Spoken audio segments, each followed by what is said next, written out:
Lors des Pilaf Days, tu vas nous parler d'un sujet un peu particulier, hein. Tu vas nous parler, hein, du fait de recevoir des revenus locatifs sans être propriétaire.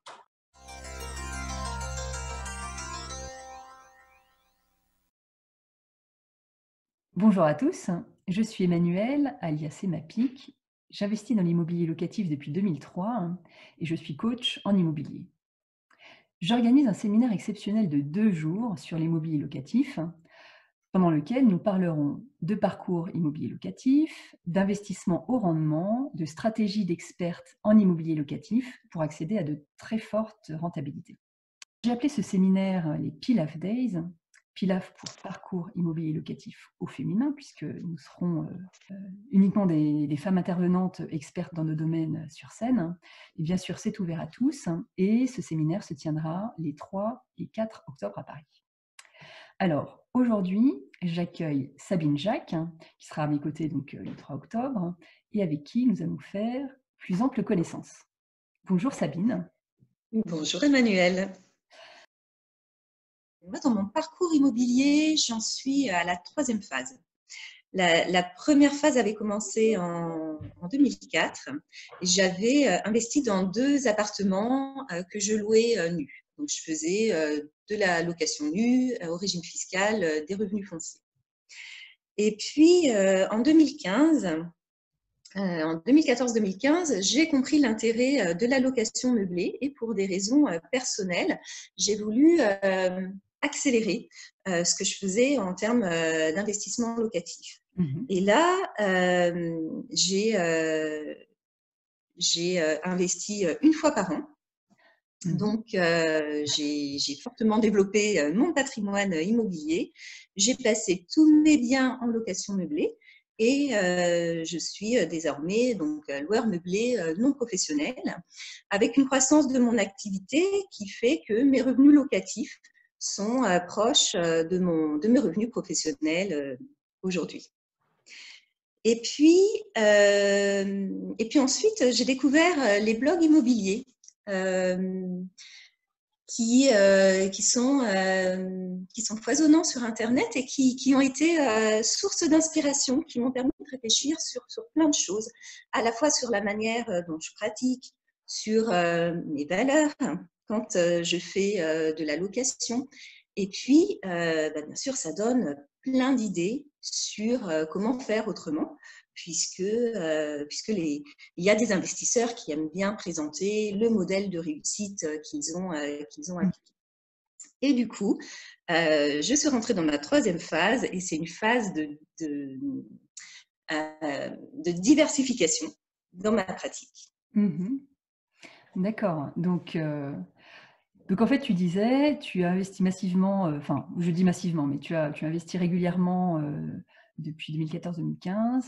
Et donc, tu as des revenus aujourd'hui immobiliers qui sont équivalents quasiment de tes revenus, puisque tu es salarié en fait, c'est ça? Est-ce que tu peux nous parler du coup de Oui. quotidien? Je suis salariée, je travaille dans une grande entreprise.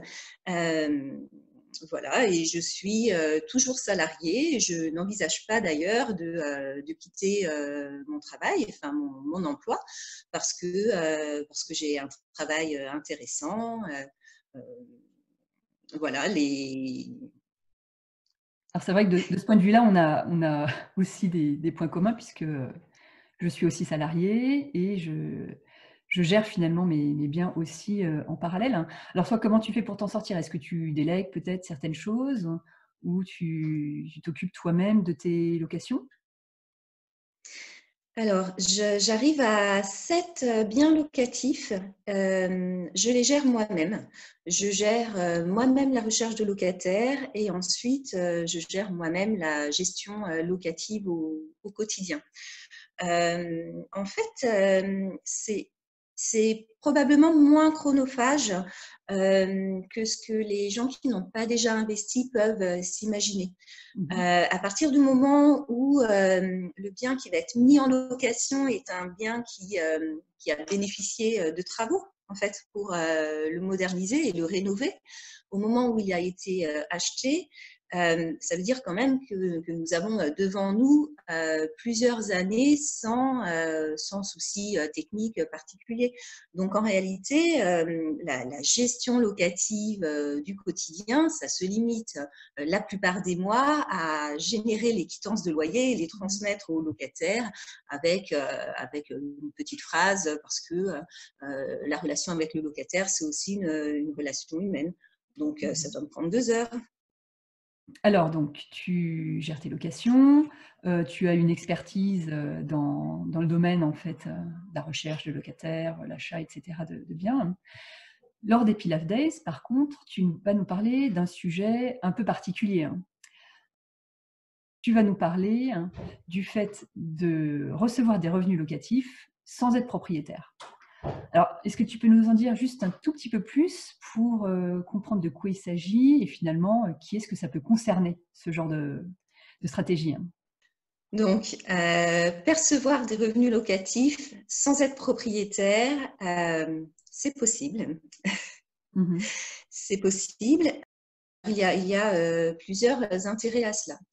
C'est accessible à tout le monde puisque ça permet de générer des revenus locatifs sans avoir besoin d'acquérir un bien et donc de faire un emprunt.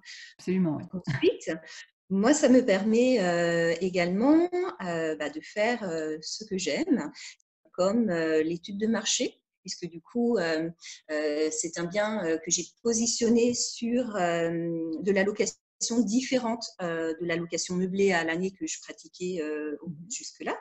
C'est un bien que j'ai mis en colocation. Donc, D'accord. en fait, il s'agit d'un T3 que j'ai mis en colocation auprès de 3 locataires. Ensuite, ça m'a permis également de proposer à la propriétaire du bien de penser à l'aménagement et à l'ameublement de ce bien qu'elle louait auparavant vide. Et ça, c'est une partie à laquelle j'ai pris goût lorsque, en 2015, j'ai commencé à acheter des appartements à rénover entièrement. Finalement, si je résume, ça permet d'être en relation commerciale avec un propriétaire, lui, qui veut se dégager peut-être de l'embarras de la gestion des locataires. Et toi, au contraire, tu aimes ça, donc ça tombe bien, tu aimes, aménager des appartements, te projeter, hein, et imaginer, ce qui peut être le mieux dans le quartier où tu achètes. Donc tu parlais d'études de marché, hein. Donc finalement, t'éclater ou t'amuser sur, les domaines, qui te plaisent tout en, gardant une certaine liberté. Parce que si le bien ne t'appartient pas, tout est plus fluide et malgré tout, tu as des revenus locatifs. Donc est-ce que tu peux parler de rentabilité par rapport à ça? Effectivement, cette activité me rapporte un peu plus de 400 € de cash flow net par mois. Donc, ce sont vraiment des revenus additionnels. Moi, mon éthique, ça consiste à dire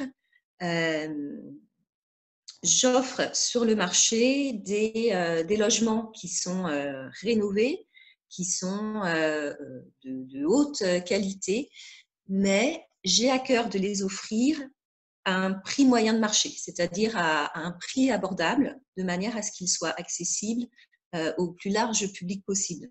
Mmh. C'est quelque chose qui va complètement à l'encontre d'un discours de Jean Bodin, par exemple. Jean Mmh. Bodin, il te dit non, mais les gens qui investissent à la papa, c'est débile. Et je comprends, tu vois. Je comprends, mais non. En fait, c'est ma liberté de dire eh bien, moi, quand j'investis, quand je crée des beaux biens, j'ai créé de la valeur ajoutée Mmh. et pourtant, j'en fais aussi profiter des locataires derrière. Et alors tu vois, c'est vraiment, du coup, ce sont des choses personnelles, hein. Bien C'est sûr. ma manière aussi de mettre le pied à l'étrier, parce que souvent, ce sont des jeunes qui vont rentrer dans la vie active, de la même manière que j'ai eu cette chance quand moi, j'étais étudiante. Je Mmh. viens d'une famille, tu vois, classe moyenne. Moi, j'ai eu la chance de faire des très belles études. Je réussis ma vie au sens où on dit réussir sa vie. Mmh.